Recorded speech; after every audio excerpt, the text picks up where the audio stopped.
Bienvenue sur une petite vidéo tutorat pour la banque de QCM en ligne, mise en place par le tutorat de Paris Ouest. Ce tutorat vous permettra de voir toutes les spécificités de cette banque de QCM et de l'utiliser à 100% de ses capacités.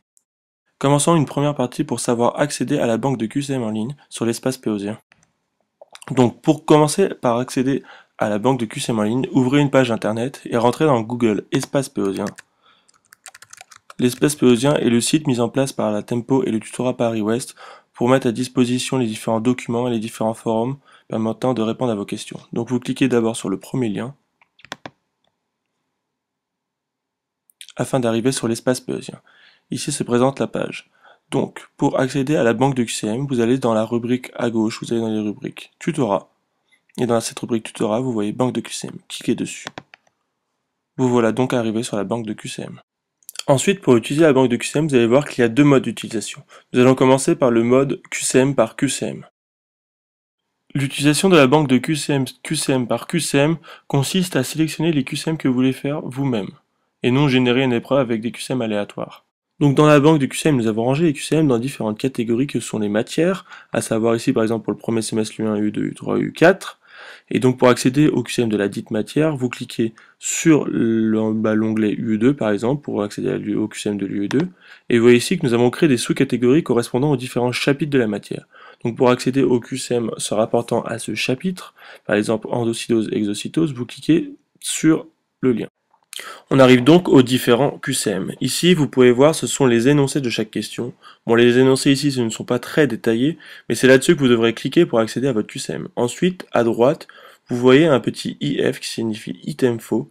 Et ça vous permet de savoir si vous avez répondu aux questions. S'il y a NR, ça veut dire non répondu. Une fois que vous aurez répondu, il y aura un petit chiffre. Donc, ici maintenant, on va accéder à un QCM. Donc, prenons le premier QCM par exemple. Et voilà. Donc vous arrivez sur ce QCM type concours, et là pour l'exemple nous allons cocher n'importe quoi, BD, et vous validez votre réponse, et vous vérifiez les réponses. En vert apparaissent les réponses justes, avec les corrections, on voit en dessous les corrections spécifiques, et en rouge les réponses fausses. Et donc après, on revient en arrière, et on voit bien sous le IF1 qui signifie que vous avez fait le QCM, et que vous avez fait une erreur. Nous allons donc voir maintenant une deuxième façon d'utiliser la banque de QCM par une génération d'épreuves, avec des QCM aléatoires. Donc, pour générer une épreuve, vous voyez ici une différente phrase avec générer une épreuve de QCM sur les matières et cours que vous souhaitez. Vous cliquez sur le bouton commencer. Ici, c'est une page où vous allez devoir choisir vos paramètres permettant de générer votre épreuve.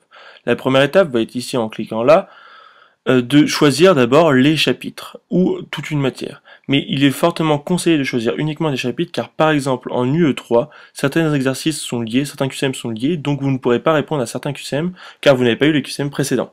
Donc là, pour l'exemple, nous allons choisir différents chapitres, par exemple de l'UE2 avec la cavité amniotique et de l'UE1 avec l'enzymologie. Ensuite, ici se trouve une case que vous pouvez cocher ou décocher. Si vous la laissez cocher, ça permet qu'il n'y ait aucun QCM que vous ayez déjà fait. Si vous la décochez, tous les QCM seront là, les QCM faits et les non faits. Ensuite, vous devez choisir le nombre de questions qui vont de 1 à 30 et qui dépendent évidemment du nombre de questions par catégorie. Ici, nous prenons 30 pour l'exemple. Générons l'épreuve. Voilà, vous allez générer votre épreuve. Et donc vous voyez une série de 11 QCM ici, parce qu'il n'y a que 11 QCM dans les différentes catégories. Et donc vous voyez une série de 11 QCM auxquels vous pouvez répondre en cochant. Et à la fin, pour valider et vérifier vos réponses, vous cliquez sur ce bouton.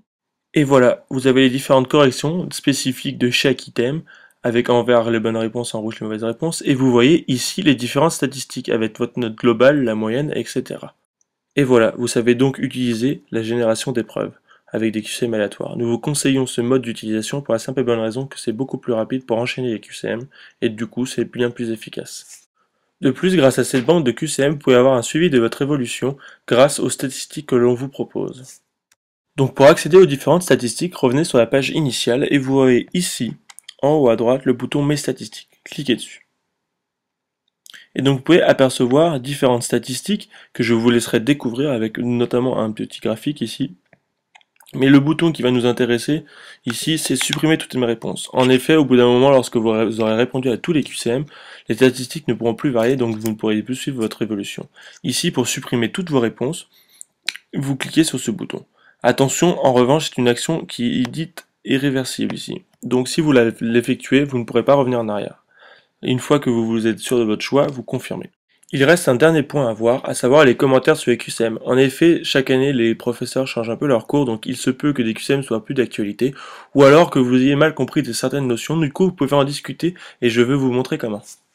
Pour les commentaires des QCM, cela se passe une fois que vous avez réalisé un QCM.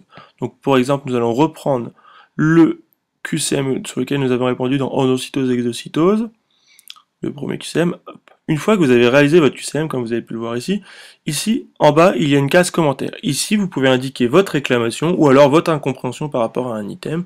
Et entre vous, vous allez vous aider. Et souvent, les tuteurs viendront faire un tour sur la banque de QCM afin de pouvoir vous aider. Et voilà, vous savez donc utiliser la banque de QCM au maximum de ses capacités. Nous voudrions remercier l'ensemble des équipes des tuteurs qui ont rempli cette banque de QCM et qui la supervisent, et un remerciement plus particulier à Adrien Foll qui a monté de A à Z cette banque de QCM. Voilà. Bisous tout le monde.